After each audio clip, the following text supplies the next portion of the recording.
Ahora pasamos a la ecografía, algo que me apasiona.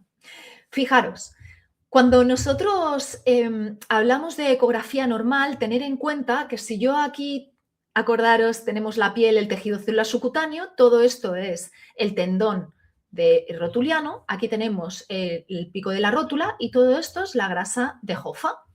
Aquí capa superficial, capa profunda. El corte transversal igual. Todo este es el perímetro, el contorno del tendón.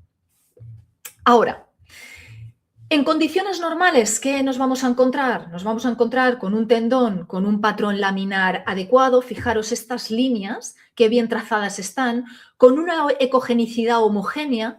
Tenemos todo el tendón que es bastante homogéneo.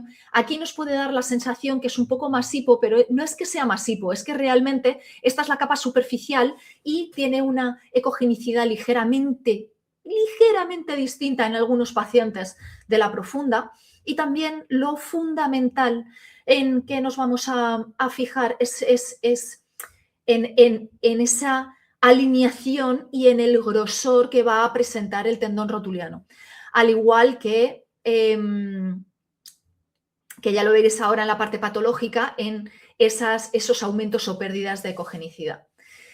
Si tenemos en cuenta que cuando tenemos una tendinopatía rotuliana, normalmente pues uno de los factores que van a generar o que pueden generar o van a predisponer a la tendinopatía son deportes de alto impacto o deportes de una carga como continua y repetitiva, ¿vale? Fundamentalmente deportes de impacto, aunque esto no es siempre una regla absoluta, pero también es importante que lo sepamos para luego poder hacer los análisis. A ver.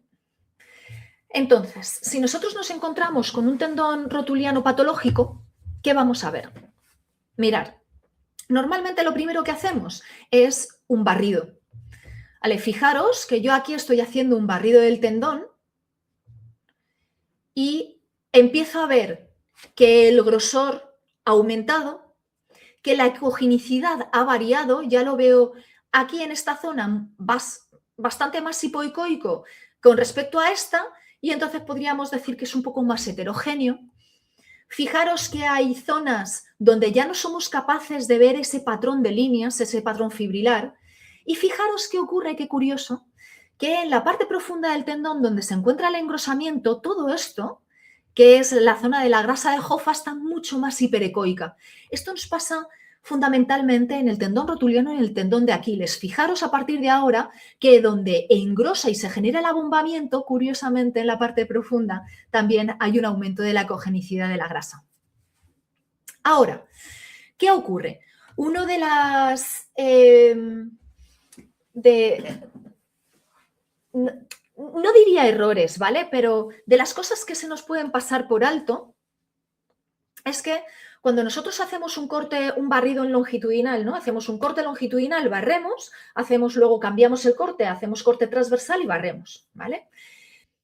También sería muy, muy importante hacer un Doppler al paciente. Para poder hacerle un Doppler y ver si hay una angiogénesis, tener en cuenta que normalmente se habla de una angiogénesis por neovasos, aunque a día de hoy hay un poco de ¿cómo lo diría? De no exactitud, ¿vale? Porque aquí tenemos una angiogénesis por reparación, que es la que viene desde la grasa de Hoffa, que es por un efecto llamada, ¿vale? Detecta que hay una hipoxia, hay un problema y hay un efecto llamada, que esto pasa en todos los tejidos del cuerpo.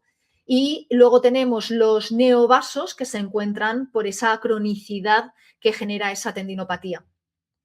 Entonces, para poder evidenciar de forma clara el Doppler, la angiogénesis, es importante que le quitéis tensión al tejido. Por lo tanto, no se puede valorar de la misma manera, en la misma posición de rodilla cuando estamos comenzando una exploración a cuando avanzamos y queremos ver otras cosas. Entonces, si estáis haciendo una valoración del tendón rotuliano siempre en la misma posición, ya sabéis que os está faltando información. A ver. ¿Puedo pasar de diapositiva? Ahora. Uy. Ahora, pasamos al corte transversal. Cuando nosotros le hacemos un corte transversal, tener en cuenta una cosa.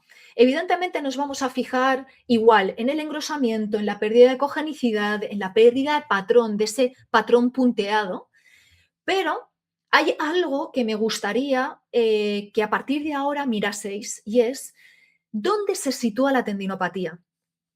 Cuando hacemos el corte transversal, la tendinopatía del rotuliano está en el centro del tendón. ¿Está en la parte medial del tendón o está en la parte lateral del tendón? Cuidado, ¿por qué? Porque si ahora nosotros empezamos a observar dónde y a fijarnos dónde se encuentra esto, nos va a dar también mucha información de esas cadenas musculares o esos ángulos en los que está trabajando el tendón.